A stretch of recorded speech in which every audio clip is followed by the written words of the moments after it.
Hello student, स्वागत है आपका आईसीटी वर्चुअल क्लासेस में। मैं हूं कविता, आपकी साइंस टीचर। उम्मीद करती हूँ आप सभी अच्छे होंगे और स्वस्थ होंगे। सो क्लास हम यहाँ पे डिस्कस करेंगे बायोलॉजी का चैप्टर जिसका नाम है सर्कुलेटरी सिस्टम। तो हम बात कर रहे थे सर्कुलेशन के बारे में, और सर्कुलेशन में अभी हम सर्कुलेटरी सिस्टम ही देख रहे हैं कि सर्कुलेटरी सिस्टम कौन कौन से। आपने कहा ब्लड है, ब्लड वेसल्स है और हार्ट है।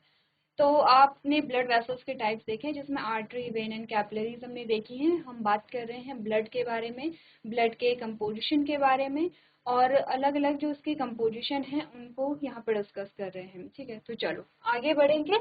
अभी तक जो चीजें हमने डिस्कस की हैं, देखो वो यहाँ पर रिवाइज करना इम्पोर्टेंट है।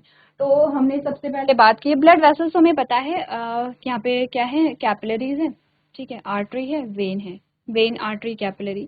तो ये हमारे पास 3 ब्लड वेसल्स आती हैं। ब्लड के कंपोजिशन की बात करते हैं। ब्लड जो है वो बना होता है प्लाज्मा से, जो 55% होता है वो प्लाज्मा से बना होता है, और 45% जो है वो हमारी ब्लड सेल्स में पाई जाती हैं। प्लाज्मा जो है वो, अब अगर हम देखें कि प्लाज्मा क्या है, तो प्लाज्मा में वाटर है, प्रोटीन है, इसके अलावा कुछ हार्मोन्स हो सकते हैं, कुछ छोटी छोटी और प्रोटीन्स हो सकती हैं। यहाँ पर ये सारी चीजें और पाई जाती है। तो देखो ध्यान से समझो, हमने कहा प्लाज्मा जो है वो 55% है किसका, ब्लड का 55% पार्ट बनाता है प्लाज्मा। प्लाज्मा किससे बना है, वाटर से और प्रोटीन से। मेन जो कंपोनेंट है इसके वाटर एंड प्रोटीन यहाँ पर आता है। ठीक है, अब हमने कहा यहाँ पे कि ये क्या करेगा, वाटर जो है, वाटर कितनी परसेंट होगा, तो मैक्सिमम परसेंटेज जो होता है वो वाटर का होगा, यानी कि 90 से लेकर 92% जो है वो पानी इसमें पाया जाएगा। 6 से लेकर के 8% जो है वो उसमें प्रोटीन पाए जाएंगे, जो 3 प्रोटीन हमने यहाँ पर डिस्कस की हैं। ठीक है, अब 3 प्रोटीन कौन कौन सी है, एल्ब्यूमिन होती है, ग्लोब्यूलिन होती है और फाइब्रिनोजन यहाँ पर होती है। ठीक है, नेक्स्ट हमने कहा कि एल्ब्यूमिन जो है वो कौन बनाएगा, ये प्रोटीन है, एल्ब्यूमिन कौन बनाएगा, लिवर बनाती है एल्ब्यूमिन को। इसका फंक्शन क्या होगा, ऑस्मोटिक बैलेंस को बनाए रखता है ब्लड में, पहली चीज। Second is globulin. तो ग्लोबुलिन जो है वो 3 टाइप की होती है, अल्फा है, बीटा है एंड गामा है। अल्फा और बीटा जो है वो लिवर बनाती है, और जो गामा सेल्स होती हैं यहाँ पे, या गामा ग्लोबुलिन होती है, वो आपकी डब्ल्यूबीसी बनाती है। तो जो गामा ग्लोबुलिन है उनको हम एंटीबॉडीज भी कहते हैं। आपने यहाँ पे इम्यून सिस्टम जब पढ़ा होगा तो इम्यून सिस्टम में आपने यहाँ पे एंटीबॉडीज की बात की है। जब आप क्लास 12th में जाएंगे तब एक चैप्टर हमारे पास आता है ह्यूमन हेल्थ एंड डिजीज करके, और वहां पर हम डिस्कस करते हैं एंटीजन, एंटीबॉडीज, बहुत सारी चीजों को डिस्कस वहां पर हम करते हैं। ऐसा नहीं है कि आपने एंटीबॉडीज को आज तक डिस्कस ही नहीं किया होगा। हमने जब भी इम्यूनिटी आई होगी, इम्यूनाइजेशन आया होगा, 9th-10th में भी हमने डिस्कस किया था। तो जो एक्चुअली में आपकी एंटीबॉडीज होती हैं वो क्या होती हैं, ग्लोबुलिन होती हैं, और ये कौन बनाती है, आपके डब्ल्यूबीसी बनाते हैं। डब्ल्यूबीसी में कौन बनाता है, बी लिम्फोसाइट बनाती है। बी लिम्फोसाइट की कौन सी सेल बनाती है, प्लाज्मा सेल बनाती है। ये वाला प्लाज्मा नहीं, वो वाला प्लाज्मा जो आपके डब्ल्यूबीसी में होगा, यानी कि व्हाइट ब्लड सेल्स में होगा। क्लियर है इतना। अब आओ ब्लड सेल्स पे। ब्लड सेल्स तो हमें पता है कि आरबीसी होती है जिसे हम रेड ब्लड सेल्स कहते हैं, डब्ल्यूबीसी होती है जिसे हम व्हाइट ब्लड सेल्स कहते हैं, और तीसरी होती है ब्लड प्लेटलेट्स। ठीक है, आरबीसी का जो फंक्शन है वो है यहाँ पे ऑक्सीजन के ट्रांसपोर्टेशन के लिए। जैसे ब्लड में तो बहुत सारी चीजें ट्रांसपोर्ट हो रही है, ऑक्सीजन के लिए मेनली हम आरबीसी की बात करते हैं। डब्ल्यूबीसी इम्यूनिटी देता है, ब्लड प्लेटलेट जो है वो क्लॉटिंग में हेल्प करता है। अच्छा, यहाँ पे प्रोटीन में आ जाओ, तो ये तो मैं फाइब्रिनोजन क्या करेगा, ये लिवर बनाता है और ये भी ब्लड क्लॉटिंग में हेल्प करेगा। तो दोनों करते हैं, फाइब्रिनोजन और हमारी जो ब्लड प्लेटलेट्स, इसके बारे में हमने डिस्कस किया था कैसे कैसे यहाँ पे बना रहे हैं। अब हमने कहा कि ब्लड का फॉर्मेशन होता कैसे है, तो हम बात करते हैं पहले प्लाज्मा कैसे बनता है। प्लाज्मा का मैक्सिमम परसेंटेज जो है वो यहाँ पे वाटर है। वाटर कहाँ से आएगा, जो हमारा डाइजेस्टिव ट्रैक है, स्मॉल इंटेस्टाइन, लार्ज इंटेस्टाइन और आपका स्टमक जो है, पहले स्टमक होगा। सीक्वेंस तो याद है ना, ऐसे नहीं कि पहले लार्ज फिर उसके बाद स्मॉल आ रही है, फिर हमारा स्टमक आ रहा है। हमें सीक्वेंस तो पता है कि पहले स्टमक आएगा। ठीक है, इन तीनों में पहले स्टमक होगा, then small intestine, then large intestine आती है।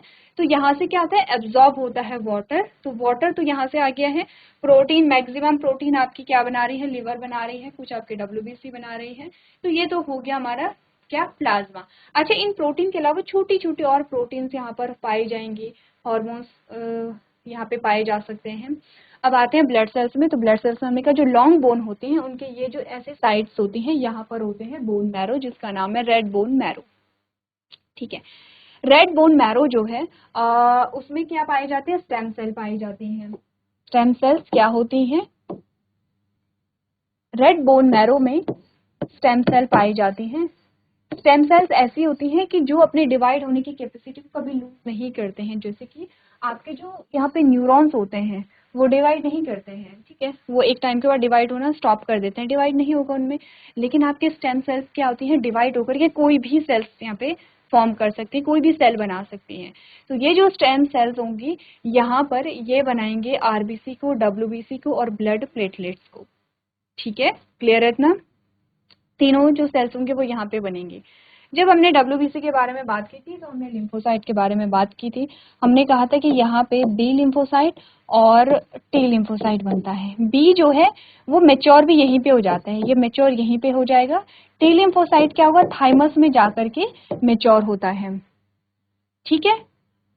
अच्छा, बीच में ये क्या है, ये येलो बोन मैरो है, तो येलो बोन मैरो का वैसे कोई काम नहीं होता, बट इन केस अगर यहाँ पर सडनली बॉडी में बहुत ज़्यादा ब्लड की रिक्वायरमेंट है, फॉर एग्जांपल किसी का जैसे एक्सीडेंट हो गया है और बहुत ज़्यादा खून यहाँ पे बह गया है, तो इस केस में क्या होगा, अब यहाँ पे बॉडी को खून बनाने की ज़रूरत होगी, और खून बनाने के लिए क्योंकि आपने कहा कि बहुत ज़्यादा चाहिए, तो अब क्या होगा, yellow bone marrow red bone marrow में कन्वर्ट हो जाएगा। ये ड्यूरिंग इमरजेंसी कंडीशन है, जब इमरजेंसी होगी तब की बात है ये। और येलो बोन मैरो जो है वो रेड बोन मैरो में कन्वर्ट होकर के फिर क्या बनाएगा, ब्लड सेल्स बनाएगा। ये है ब्लड के बारे में जो हमने चीजें डिस्कस की हैं, ये क्लियर है। अब देखो कुछ टर्म जो हमने डिस्कस करने हैं वो ये है कि जो स्टेम सेल है, स्टेम सेल्स क्या करेंगे, यहाँ पे डिवाइड करेंगे और बनाएंगे एरिथ्रोब्लास्ट बनाएंगे, ठीक है, एरिथ्रोब्लास्ट। एरिथ्रोब्लास्ट जो होंगी वो प्रिकर्सर सेल होती हैं यहाँ पर। और इसमें देखो हमने एरिथ्रोब्लास्ट से क्या होगा, एक और केमिकल आएगा एरिथ्रोपोइटिन, जिसका नाम है किडनी से आएगा। इसके साथ कुछ और चीजें भी आती है, विटामिन B12 आता है और विटामिन B9 आता है, जिससे कि यहाँ पे क्या होगा, फाइनली एरिथ्रोब्लास्ट से आपने कहा कि एरिथ्रोसाइट्स यहाँ पे बनेंगे, यानी कि आरबीसी का फॉर्मेशन होता है। एक बार नोट कर लेंगे आप लोग, यहाँ पे इनफ स्पेस नहीं है तो आप नोट करेंगे। आगे बढ़े, क्या दो टर्म इम्पोर्टेंट है, एरिथ्रोब्लास्ट, देखो ये आप एक बार कॉपी से चेक कर लेंगे। और एरिथ्रोब्लास्ट से क्या बनती है, आरबीसी, जो एरिथ्रोसाइट्स होंगी। अच्छा, एरिथ्रोब्लास्ट से यहाँ पे आरबीसी बनाने के लिए एक और चीज हमने बोली है, एरिथ्रोपोइटिन, जो कहाँ से आता है, किडनी से आता है।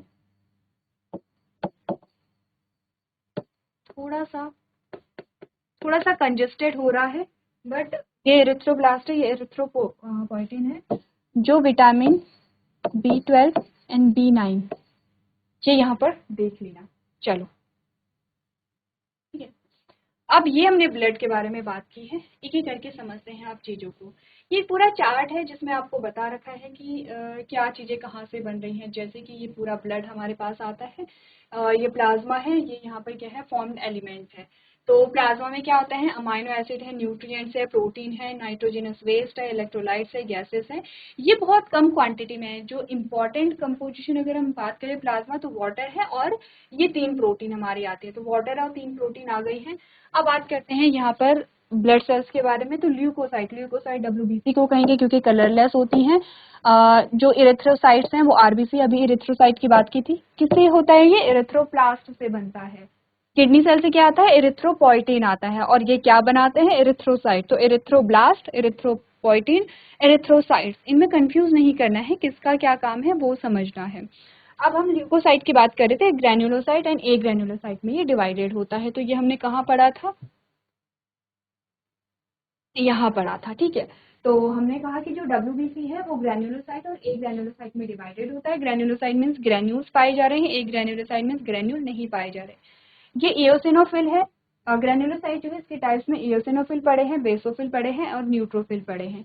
एओसिनोफिल जब इसे एसिडिक डाई से स्टेन किया जाता है तो क्या क्या देगा, ऑरेंज कलर देगा, तो हमने इसे रेड में दिखाया है। बेसोफिल जब बेस से इसे डाई किया जाता है तो ये क्या देगा, ब्लू कलर देगा, इसीलिए इसे बेसोफिल कहते हैं। न्यूट्रोफिल, ये यहाँ पे एसिड से भी स्टेन हो जा रहा है और बेस से भी स्टेन हो जा रहा है, तो इसके पास दोनों ही कलर के ग्रेन्यूल्स पाए जाते हैं। अब परसेंटेज है जो कि इम्पोर्टेंट आता है। मैक्सिमम जो परसेंटेज है डब्ल्यूबीसी का, पूरे डब्ल्यूबीसी का, वो न्यूट्रोफिल बनाता है। 60 to 65% जो है वो बनाएगा आपका न्यूट्रोफिल। ठीक है, अब न्यूट्रोफिल क्या है? ग्रेन्युलोसाइट है। क्लियर है? पूरे डब्ल्यूबीसी का है। ठीक है, ग्रेन्युलोसाइट दोनों को मिला करके मैक्सिमम क्वांटिटी न्यूट्रोफिल्स की होती है।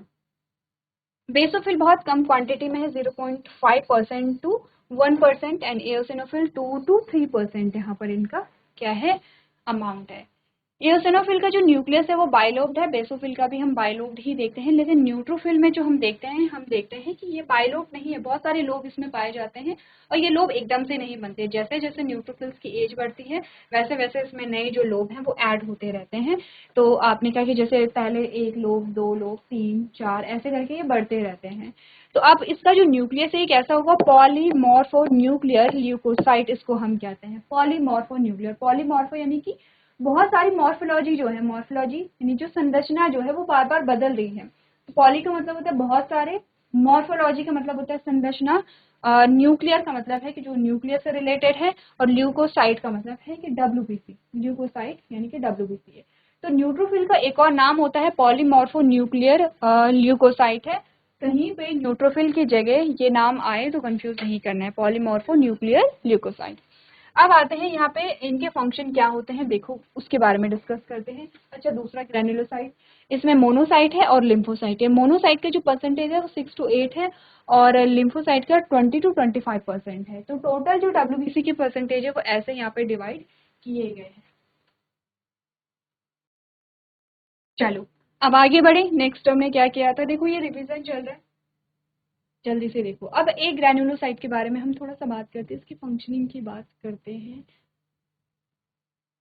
बेसोफिल के बारे में भी हमने बात की थी, जिसमें हमने कहा था कि बेसोफिल कुछ जो सिक्रीशन है वो रिलीज करते हैं, जैसे कि हिपैरिन है, जैसे कि हिस्टामिन है, ठीक है, जैसे सेरोटोनिन है। तो ये यहाँ पे बेसोफिल के सिक्रीशन होते हैं।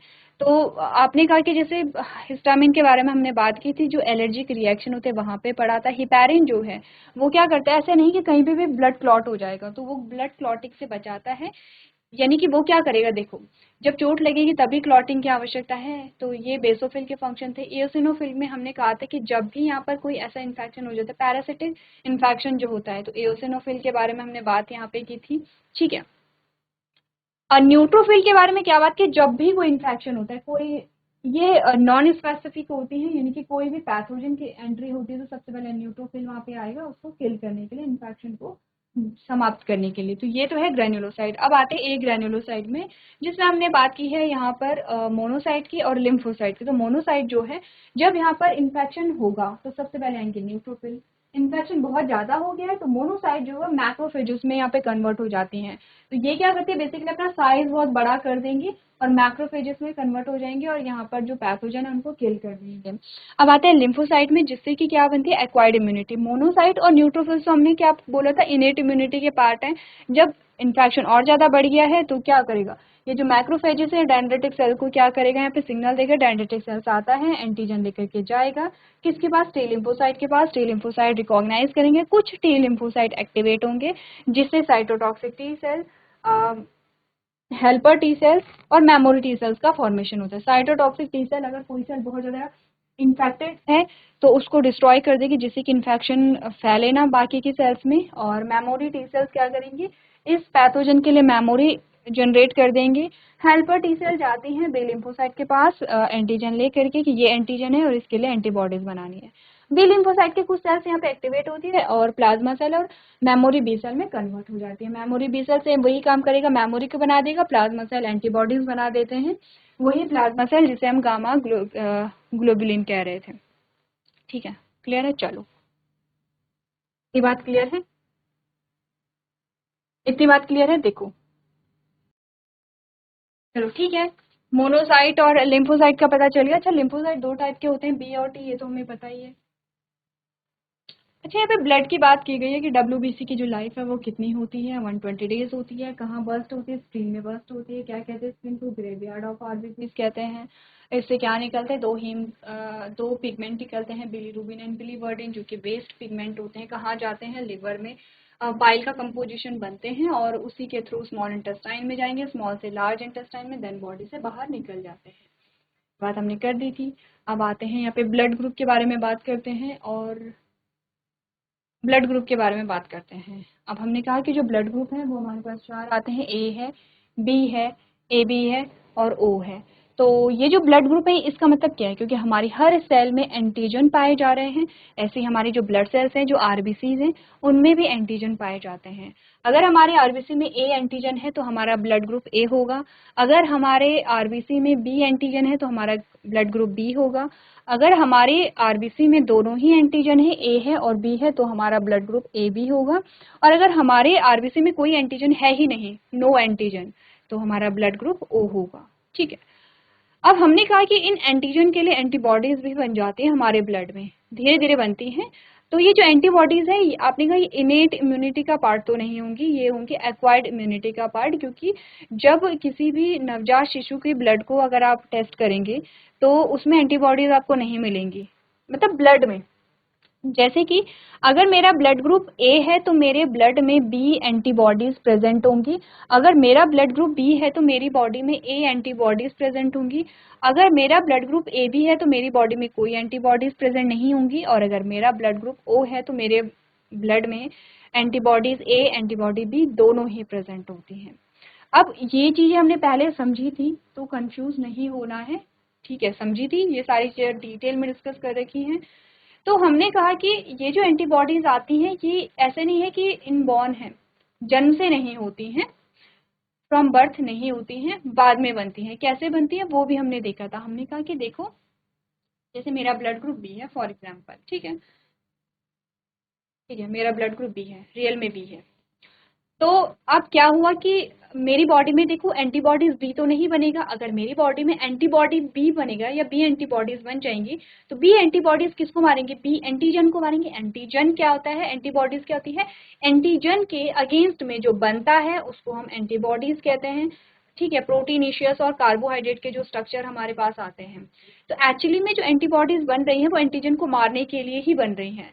और हमने एक चीज और कही थी कि जो एंटीबॉडीज होती हैं वो स्पेसिफिक होती हैं, स्पेसिफिक पैथोजन या स्पेसिफिक सेल को मारने के लिए स्पेसिफिक एंटीबॉडीज होती हैं। तो जैसे अगर बी को मारना है, ठीक है, मतलब बी का मतलब क्या है, बी एंटीजन को मारना है, तो इसके लिए बी एंटीबॉडी ही चाहिए मुझे, कोई और एंटीबॉडी से नहीं मारेगी। तो मेरी जो बॉडी है वो कभी भी बी एंटीबॉडीज नहीं बनाएगी, क्योंकि मुझे अपनी सेल नहीं मारनी है, अपनी सेल्स थोड़ी मारेंगे हम, है ना। तो क्योंकि अगर बी एंटीबॉडीज यहाँ पे बन जाएंगी तो मेरे आरबीसी को मार देंगे, मेरा आरबीसी अगर मर जाएगा तो खून की कमी हो जाएगी, और इस केस में आपने कहा कि यहाँ पे क्या होता है, जान का खतरा भी हो सकता है। तो बॉडी हमेशा क्या करेगी, अगेंस्ट में एंटीबॉडीज बनाएगी, क्योंकि उसे पता है कि ये मेरा सेल है तो ये तो ठीक है, लेकिन इसके अगेंस्ट में अगर कोई एंटीजन आ गया है या कोई दूसरा एंटीजन आ गया है तो उसको उसके अगेंस्ट में बनती है। इसीलिए मेरा ब्लड ग्रुप बी है तो मेरी बॉडी में जो एंटीबॉडी बनेगी वो क्या बनेगी, ए बनेगी। कैसे बनती है, कोई एक का सिमिलर एंटीजन मेरे बॉडी में आ जाता है, कैसे आता है, फूड के थ्रू। मैंने कुछ खाना खाया, अब खाने में बहुत सारी चीजें होती हैं, बहुत सारे आपने कहा वो सेम एंटीजन नहीं आएगा, सेम एंटीजन तो कहाँ होगा, यहाँ होगा जिसका ब्लड ग्रुप ए है, लेकिन उससे मिलता जुलता कोई एंटीजन आ गया। अब मेरे बॉडी को लगा कि ये क्या है, एंटीजन ए है, तो उसके अगेंस्ट में क्या होगा, एंटीबॉडी ए यहाँ पे बन जाती है। और ये सारी ब्लड ग्रुप के साथ सिमिलर ऐसा होता है। तो ये तो हमारे ब्लड ग्रुप हैं। अब बात करते हैं पॉजिटिव और नेगेटिव का मतलब क्या होता है। जैसे मैंने बोला मेरा ब्लड ग्रुप है बी पॉजिटिव, तो मेरा एक्चुअली में बी पॉजिटिव है। पॉजिटिव का मतलब क्या होगा, इट मीन्स कि मेरे ब्लड में आरएच फैक्टर, कहाँ है आरएच फैक्टर, ये है, मेरी बॉडी में आरएच फैक्टर प्रेजेंट है। आरएच फैक्टर भी एक एंटीजन है यहाँ पे, और ये भी पाया जाता है, मैक्सिमम जो पॉपुलेशन है उसमें आरएच फैक्टर पाया जाता है, तो उनका ब्लड ग्रुप पॉजिटिव होता है। जैसे कि एंटीजन ए भी है और आरएच भी, आरएच एंटीजन भी यहाँ पर है, तो इसका मतलब मैं, कोई व्यक्ति जो है वो ए पॉजिटिव है। अगर यहाँ पर क्या है, यहाँ पर जैसे कि यहाँ पे हमने लिखा नहीं है, यहाँ पे एंटीजन बी है लेकिन आरएच फैक्टर नहीं है, तो बी नेगेटिव ये ब्लड ग्रुप होगा। यहाँ पर आप देख रहे हैं कि दोनों एंटीजन है और आरएच एंटीजन भी है, तो ए बी प्लस होगा। यहाँ पर आपने कहा आरएच है, कोई एंटीजन नहीं है, तो ओ पॉजिटिव होगा। ठीक है, तो ऐसे ही आपने कहा कि पॉजिटिव और नेगेटिव क्या होता है, एब्सेंस ऑफ आरएच फैक्टर और प्रेजेंस ऑफ आरएच फैक्टर, ये डिसाइड करता है कि पॉजिटिव होगा या नेगेटिव होगा। आरएच फैक्टर प्रेजेंट है तो पॉजिटिव ब्लड ग्रुप है, नेगेटिव है तो आपने कहा अगर नहीं पाए जा रहे हैं तो नेगेटिव ब्लड ग्रुप होगा। इससे रिलेटेड हमने दो चीजें पढ़ी थी, कि अगर देखो ये केस इंपॉर्टेंट है, एक बार डिस्कस करते हैं। ये मदर का वूम है और ये क्या है, डेवलपिंग फीटस है, ठीक है, हमने सर्कल बना दिया था, ये सेम वही चीज है। अब हमने कहा फॉर एग्जाम्पल जो मदर है, मदर का जो ब्लड ग्रुप है वो बी नेगेटिव है। अगर इसका इनका जो ब्लड ग्रुप है वो बी नेगेटिव है, इसका मतलब बी एंटीजन है, लेकिन आरएच फैक्टर नहीं पाया जाता है इनकी आरबीसी में। इसका मतलब इस ब्लड में क्या होगा, एंटीबॉडीज कौन सी प्रेजेंट होगी, ए एंटीबॉडी प्रेजेंट होगी, ठीक है। अब जो यहाँ पे फीटस है, डेवलपिंग फीटस, इसका तो अपना ब्लड होगा, ऐसा थोड़ी कि मदर का ब्लड यहाँ जाएगा, आपने कहा ब्लड पास नहीं होता, सिर्फ न्यूट्रिएंट्स पास होते हैं, ऐसा हमने पढ़ा था प्लेसेंटा के थ्रू। अब जो बेबी है यहाँ पर, जो बेबी नहीं कहेंगे अभी, तो ये फीटस है क्योंकि मदर के वूम में है, माता के गर्भ में है। इसका जो ब्लड ग्रुप है वो ए पॉजिटिव है, यानी कि ब्लड ग्रुप भी अलग है और क्या है, आरएच फैक्टर भी प्रेजेंट है। तो आपने कहा था कि क्या होगा, ये दोनों सिनारियों में हमने क्या चीज पढ़ी थी, ड्यूरिंग पार्चुलेशन यानी कि डिलीवरी के टाइम पे समहाउ जो यहाँ पे बेबी है और जो मदर है उसका ब्लड यहाँ पे मिक्स हो जाता है। जब इसका ब्लड मिक्स हो गया तो क्या होगा, इस ब्लड में क्या होगा, एंटीजन ए भी चला जाएगा और जो आरएच है, आरएच फैक्टर है, आरएच एंटीजन भी चला जाएगा। अब ए एंटीजन के लिए तो एंटीबॉडीज ए प्रेजेंट है यहाँ पे, ठीक है।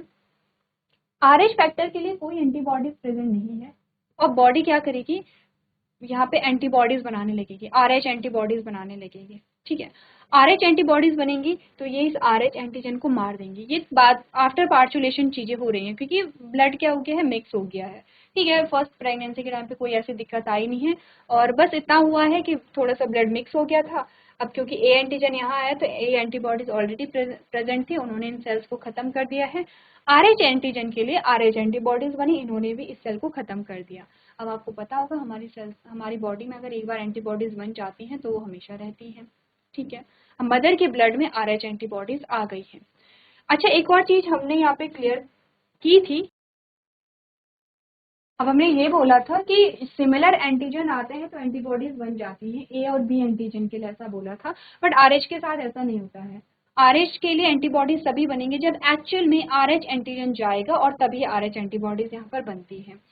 तो यहाँ पर क्या हुआ, एक्चुअल में मदर के ब्लड में आरएच एंटीजन आया, इसीलिए आरएच एंटीबॉडीज बन गई है, ठीक है। फर्स्ट जो पार्चुलेशन की प्रोसेस है वो इजीली हो गई है। अब आती है बात सेकंड प्रेगनेंसी के टाइम पे। देखो मदर का तो हमें पता है कि बी नेगेटिव ब्लड है, बी नेगेटिव से देखो अब आपको चीजें फिंगर टिप पे होनी चाहिए। बी नेगेटिव का मतलब है बी एंटीजन है, नेगेटिव का मतलब है आरएच फैक्टर नहीं है। देखो आरएच एंटीबॉडीज बनी है, फैक्टर नहीं आया, एंटीजन नहीं आया है, तो आरएच फैक्टर नहीं है, यानी कि आरएच एंटीजन नहीं है। और इसके साथ साथ हमें ये भी पता है कि भाई इसमें जो एंटीबॉडीज होगी वो कौन सी होगी, ए एंटीबॉडी होगी मदर के ब्लड में। एक और चीज होगा मदर के ब्लड में, क्या, आरएच एंटीबॉडीज भी प्रेजेंट होंगी मदर के ब्लड में। अब देखो अगर जो यहाँ पर चाइल्ड है, जो बच्चा है यहाँ पर, वो अगर यहाँ पे क्या होगा, नेगेटिव होगा, उसका ब्लड ग्रुप जो है वो नेगेटिव होगा, जैसे मदर का नेगेटिव है, अगर बच्चे का ब्लड ग्रुप भी नेगेटिव होगा, आरएच फैक्टर पाया ही नहीं जा रहा है, तो फिर तो ठीक है, कोई भी कॉम्प्लिकेशंस नहीं आएंगे, ठीक है। बट इन केस अगर ये बच्चा भी पॉजिटिव हो गया है, ए पॉजिटिव आ गया है ये भी, इट मीन्स कि ब्लड ग्रुप ए है और आरएच फैक्टर पाया जा रहा है, तब यहाँ पे कॉम्प्लिकेशंस आ सकती हैं। क्योंकि यहाँ पे होता क्या है, देखो जो यहाँ पे बी नेगेटिव था लेकिन एंटीबॉडीज क्या थी, ए एंटीबॉडीज यहाँ पे इस मदर के ब्लड में प्रेजेंट थी, तो ए एंटीबॉडीज और बी एंटीबॉडीज जो है प्लेसेंटा को क्रॉस नहीं करती, इसीलिए कोई दिक्कत नहीं होती। अगर मदर का नेगेटिव है और बच्चे का पॉजिटिव है, या बच्चे का पॉजिटिव है मदर का नेगेटिव है, तो कोई दिक्कत नहीं आती है, क्योंकि ए और बी जो एंटीबॉडीज होती हैं वो यहाँ पर प्लेसेंटा को क्रॉस नहीं करती हैं। प्रॉब्लम कब आती है, आरएच एंटीबॉडीज के साथ प्रॉब्लम आती है, क्योंकि आरएच एंटीबॉडीज प्लेसेंटा को क्रॉस कर देता है, और अगर आरएच एंटीबॉडीज ने प्लेसेंटा को क्रॉस किया तो क्या करेगा, ये आरएच एंटीजन को मारेगा। क्या हुआ, आरएच एंटीबॉडीज अगर प्लेसेंटा क्रॉस कर जाता है, क्योंकि ये करता है, तो ये क्या करेगा, आरएच एंटीजन को मारेगा। आरएच एंटीजन आरबीसी में प्रेजेंट है तो आरबीसी की जो सेल्स है वो डैमेज होंगी और जो फीटस है उसको जान का खतरा होता है। इस कंडीशन को क्या कहते हैं, एरिथ्रोब्लास्टोसिस विटालिस कहते हैं, क्योंकि एरिथ्रोब्लास्ट जो एरिथ्रोसाइट्स जो हैं वो क्या हो रहे हैं, ब्लास्टोसिस यानी कि वो टूट रही हैं, वो डैमेज हो रही हैं, और किस में हो रही हैं, फीटस में हो रही हैं, तो इस कंडीशन को एरिथ्रोब्लास्टोसिस ऑफ फीटालिस कहते हैं, ठीक है। अच्छा, इस कंडीशन से बचा कैसे जाता है, तो फर्स्ट प्रेगनेंसी के टाइम पे इससे बचा जा सकता है, क्योंकि देखो सब पता होता है, टेस्ट वगैरह सब हो रहे हैं, पता है कि बेबी का ब्लड ग्रुप क्या है बच्चे और मदर का क्या है। इस केस में क्या होगा, देखो जैसे ही यहाँ पे ब्लड मिक्स हुआ वैसे ही बाहर से जो RH एंटीबॉडीज हैं वो इंजेक्ट की जाती हैं, और वो क्या कर देती हैं, जल्दी से ही ये जो RH एंटीजन है उसको डिस्ट्रॉय कर देती हैं, और ये खुद भी डिस्ट्रॉय हो जाती है क्योंकि बाहर से इंजेक्ट की गई हैं। यानी कि इम्यून सिस्टम को इतना टाइम ही नहीं देना है कि वो अपनी एंटीबॉडीज को जनरेट करे। आर्टिफिशियल एंटीबॉडीज हम यहाँ पे दे रहे हैं। एक बार अगर अपनी एंटीबॉडीज जनरेट हो गई हैं तो वो रहेंगी ब्लड में, लेकिन अगर हम आर्टिफिशियली दे रहे हैं तो वो भी डैमेज हो जाती है, और इस केस में RH एंटीबॉडीज बनने से हम रोक सकते हैं। तो ये तो बात थी यहाँ पर RH फैक्टर के बारे में। ब्लड क्लॉटिंग कैसे हो रही है यहाँ पर समझो, कैसे हो रही है ब्लड क्लॉटिंग। तो ये देखो, ये सारी चीजें हैं जो हमें बता रखी हैं। यहाँ पर क्या होता है, जब भी सबसे पहले तो ब्लड कब निकलेगा, जब हमें चोट लगती है। चोट लगती है तो टिश्यू डैमेज होते हैं, टिश्यू डैमेज होते हैं तभी तो खून बाहर निकलता है। तो ये जो टिश्यू है आपकी या हमारी, किसी की भी, ठीक है, चोट सबको लगती है थोड़ी बहुत जो भी है। तो जैसे जो हमारे टिश्यूज हैं जो डैमेज हो गए हैं वो क्या रिलीज करते हैं, थ्रोम्बोप्लास्टिन को रिलीज करते हैं, थ्रोम्बोप्लास्टिन, ठीक है। उसके बाद आपकी जो प्लेटलेट्स हैं, यहाँ पर देखो, ये हमने कहा कि ये यहाँ पे क्या है, आपके ब्लड वेसल्स हैं, आपको चोट लगी। जब आपको चोट लगी तो आपके टिश्यू जो है वो डैमेज हो गए हैं। जब टिश्यू डैमेज हो गए हैं तो यहाँ से खून निकलने लगा, ठीक है। अब इस केस में पहला जो प्राइमरी रिस्पॉन्स होता है उसके बारे में बात करते हैं। आपकी ये प्लेटलेट्स हैं, ये आपके RBC है, ये WBC है, ये प्लेटलेट्स हैं, ठीक है। आपके प्लेटलेट्स आएंगे यहाँ पे, जहाँ पे डैमेज टिश्यू है वो वहां पर आ जाते हैं और अपने साइज को इंक्रीज करते हैं। बेसिकली वो उस जगह को बंद करने की कोशिश करेंगे। अब ब्लड निकलना कम तो हो गया है लेकिन बंद नहीं हुआ है, अभी भी जो खून है वो निकलता रहेगा, ठीक है। तो अब क्या होगा, आपके जो टिश्यू हैं, ये जो डैमेज टिश्यू है, ये क्या कराते हैं, थ्रोम्बोप्लास्टिन को रिलीज करते हैं। और प्लेटलेट्स क्या करते हैं, थ्रोम्बोकाइनेज, जिसको हम प्रोथ्रोम्बाइनेज भी कहते हैं। अच्छा, ये टर्म जो है जितनी बार आप रिवाइज करोगे उतनी बार आपको अच्छे से समझ में आएंगे। तो टिश्यू ने क्या किया, थ्रोम्बोप्लास्टिन को रिलीज किया है, और जो प्लेटलेट्स हैं, प्लेटलेट्स में वहाँ पे डैमेज हो रही हैं, उन्होंने क्या किया, थ्रोम्बोकाइनेज, जिसको प्रोथ्रोम्बाइनेज भी हम कहते हैं, वो रिलीज करते हैं। अच्छा, ये जो थ्रोम्बोप्लास्टिन है ये भी एट लास्ट थ्रोम्बोकाइनेज में ही कन्वर्ट हो जाती है, ये ध्यान रखना। जो आपके टिश्यू रिलीज कर रहे हैं थ्रोम्बोप्लास्टिन, वो भी एट लास्ट थ्रोम्बोकाइनेज में ही कन्वर्ट हो जाते हैं, ठीक है।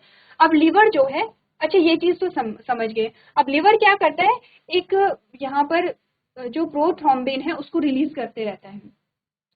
वो धीरे धीरे, ऐसा नहीं कि वो उसी टाइम रिलीज होगा, लिवर जो है वो थोड़ा थोड़ा मात्रा में प्रोथ्रोम्बिन को रिलीज करते रहता है, और ये इनएक्टिव फॉर्म में होगा, यानी कि निष्क्रिय रूप में होगा। अब ये जो थ्रोम्बोकाइनेज है ये इस पे एक्ट करेगा, ये थ्रोम्बोकाइनेज इस पे एक्ट करेगा, और ये क्या बनाएगा, यहाँ पे एक्टिव हो जाएगा। तो प्रोथ्रोम्बिन जब एक्टिव होता है तो थ्रोम्बिन में कन्वर्ट होता है, ये इसकी एक्टिव फॉर्म हो गई है, ठीक है। अब ये जो थ्रोम्बिन होगा ये क्या करेगा, ये भी किसी पे एक्ट करेगा। तो देखो लिवर क्या करेगा, दो चीजें, एक तो क्या बनाएगा, प्रोथ्रोम्बिन को रिलीज करता है, दूसरा फाइब्रिनोजन। कहाँ पर था फाइब्रिनोजन, हमने जब बात की थी किसके बारे में, प्लाज्मा के बारे में, प्लाज्मा की प्रोटीन के बारे में हमने बात की थी, एल्बुमिन, ग्लोब्यूलिन एंड फाइब्रिनोजन। तो ये फाइब्रिनोजन भी कौन बना रहा था, लिवर बना रहा था। तो फाइब्रिनोजन भी रहेगा यहाँ पे, ठीक है। हमारे जो ब्लड है, ब्लड में जो प्रोटीन है वहाँ पे फाइब्रिनोजन भी रहेगा। तो ये सॉल्युबल यहाँ पर क्या है, फाइब्रिनोजन है। तो ये जो आपका थ्रोम्बिन है, ये थ्रोम्बिन इस सॉल्युबल फाइब्रिनोजन को इनसॉल्युबल फाइब्रिन में कन्वर्ट कर देता है। इन शॉर्ट ये थ्रोम्बिन एक्ट करेगा इस पे और फाइब्रिनोजन को फाइब्रिन में कन्वर्ट कर देगा। फाइब्रिन, ये थर्ड लाइक स्ट्रक्चर यहाँ पे बन जाते हैं। तो एट लास्ट हमारे पास फाइब्रिन बन गए हैं और ये फाइब्रिन यहाँ पर आ गए हैं। एक्चुअली में क्लॉट का मतलब क्या होता है, फाइब्रिन प्लस डैमेज्ड प्लेटलेट्स जो होती हैं वही आपके क्लॉट होती हैं, और यही फिनोमिना है क्लॉटिंग का। क्लियर है, इतना इतना क्लियर है, आगे बढ़े। चलो अब आगे हम बात कर रहे थे कि कैसे यहाँ पर लिम्फ का फॉर्मेशन होता है, फॉर्मेशन ऑफ लिम्फ। जो बॉडी फ्लूइड है, बॉडी फ्लूइड में हम ब्लड और लिम्फ दोनों को पढ़ते हैं। तो सिंपल सी चीज़ें हमने कहा कि ये एक हमारे कोई टिश्यू, सेल्स या ऑर्गन आप मान लीजिए, सेल मान लीजिए। अब ये ब्लड लेकर के आया है, बहुत सारी चीज़ों को लेकर के आया है। क्या क्या लेकर के आया होगा ये गैसेस यानी कि जो ऑक्सीजन है उसको लेकर के आया होगा, ग्लूकोज को लेकर के आया होगा, प्रोटीन्स इसमें होंगे, यहाँ पे हार्मोन इसमें होंगे, बहुत सारी चीज़ें यहाँ पर होंगी, ठीक है।